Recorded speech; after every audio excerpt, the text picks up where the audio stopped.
शारिक एक नई चाल चलते हुए कि किसी तरह रोशी की शादी मुझसे हो जाए, कोई और नया तमाशा या फिर कोई और मसला क्रिएट न कर दे, रोशी कहीं हमारी शादी होते होते रुक न जाए। बहाना बनाएगा, रोशी के घर जाकर कहने लगेगा कि बाबा की सर्जरी करवानी है, मुझे बाहर जाना होगा पाकिस्तान से। तो मैं चाहता हूं कि उससे पहले रोशी की और मेरी शादी हो जाए। अपनी वालदा को लेकर पहुंच जाता है, लेकिन यहाँ पर रोशी के घर वाले भी इस सोचो विचार में पड़ जाते हैं कि अब हमें क्या फैसला लेना चाहिए।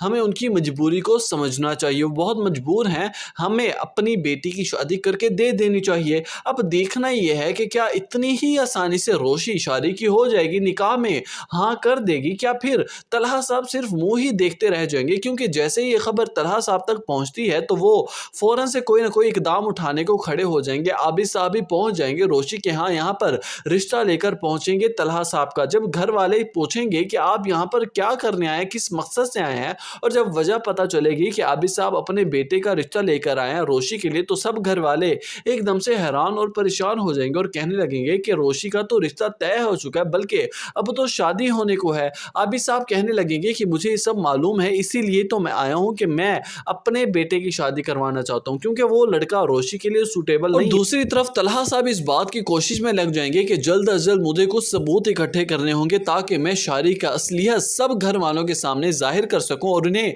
पता चल सके कि कितना बड़ा ढोंग और धोखा करने जा रहा है शारिक उनकी बेटी के साथ। अब देखना ही है कि क्या तलहा साहब अपनी सारी प्लानिंग में कामयाबी हासिल कर पाएंगे। कमेंट सेक्शन में अपनी कीमती राय से आगाह करना मत भूलिएगा।